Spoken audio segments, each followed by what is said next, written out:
Éric Heyer, bonjour. Bonjour. Première question, comment la France a-t-elle terminé l'année 2023, PIB, inflation, sachant que son principal partenaire commercial, l'Allemagne, a beaucoup souffert en 2023, notamment via son secteur manufacturier qui a subi de plein fouet la crise énergétique.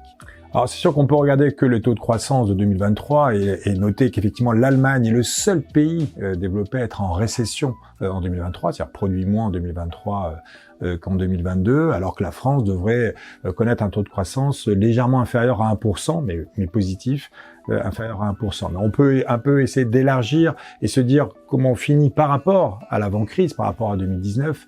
Et ça, c'est assez intéressant de voir que globalement, la France est à 1,7% au-dessus de son niveau d'avant-crise, donc produit plus qu'avant la crise, alors que l'Allemagne est tout juste à 0,3, donc produit la même chose qu'en 2019. Donc ça veut dire 4 ans de stagnation pour l'économie allemande, ce qui est assez incroyable puisque généralement c'est l'élément moteur de l'économie européenne, et avoir en tête que l'Europe décroche par rapport aux États-Unis, ça aussi c'est pour l'année 2023 important, les États-Unis sont à plus de 7,5 au-dessus du niveau d'avant-crise, donc allez, une Europe qui décroche par rapport aux États-Unis, et au sein de l'Europe, la France qui est dans la moyenne, et l'Allemagne qui est très en dessous. Donc ça c'est pour l'activité.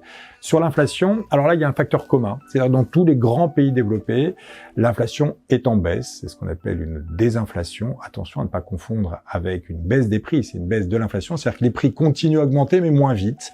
Et là, l'inflation qui était en début d'année 2023 aux alentours de 10% dans les grands pays développés, un peu en dessous pour la France, se situe aujourd'hui entre 2,5 et 3,5% dans tous les grands pays. Alors là aussi, c'est que pour l'année 2023. Si je prends un peu de recul, parce que l'inflation est repartie depuis fin 2021, en fait, c'est en France où l'inflation cumulée au cours de ces 3 dernières années a été la plus faible. Et aujourd'hui, on a en cumulé, admettons, 4,5% d'inflation en moins qu'en Allemagne. On a quasiment 8% d'inflation en moins qu'au Royaume-Uni.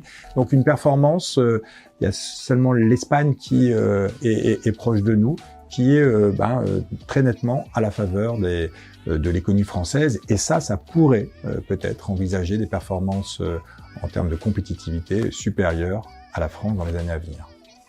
Alors, nous sommes définitivement sortis du quoi qu'il en coûte. D'ailleurs, les dernières annonces gouvernementales semblent confirmer que le passage à la caisse est inéluctable. Maintenant, j'ai plusieurs questions. L'endettement est-il excessif pour la France ? Est-ce un handicap à court, moyen, long terme ou est-ce un faux problème ? Alors sur la dette publique, si on reprend un peu la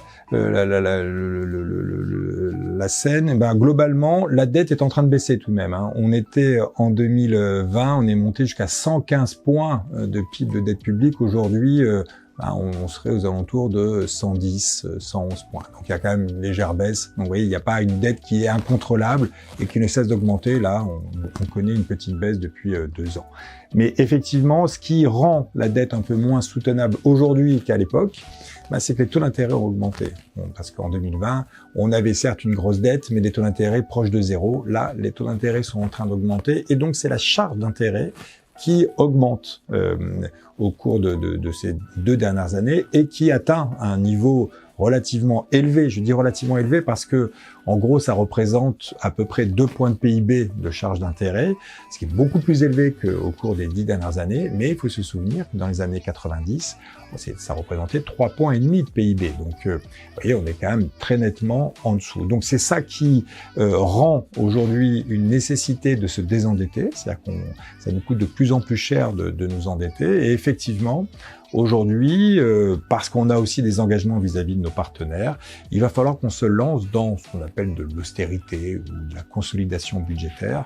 Et donc, oui, effectivement, on sort du quoi qu'il en coûte et même on va aller dans, nous dit le ministre de l'économie, à peu près 12 milliards d'économies chaque année pendant à peu près une dizaine d'années. Donc, les premières années, c'est relativement simple à trouver. Donc, 2024, aucun problème, on arrête le quoi qu'il en coûte, ça fait faire des économies. Mais en 2025, 2026, il va falloir faire des vraies réformes, des vraies baisses de dépenses publiques, parce que le gouvernement actuel ne veut pas augmenter les impôts, donc ça passera que par la dépense publique. Ça va être un peu plus douloureux parce qu'il va falloir nous dire quel type de dépenses publiques, quels sont les ménages qui vont le financer ou quel type d'entreprise. Donc, il faut s'attendre à un ralentissement de l'activité lié à cette austérité qui est généralisée en Europe. Une petite parenthèse, les Allemands vont faire 60 milliards d'économies. Donc, vous voyez, une austérité plus forte aussi en Allemagne qui se porte pas très bien pourtant. Merci beaucoup, Eric.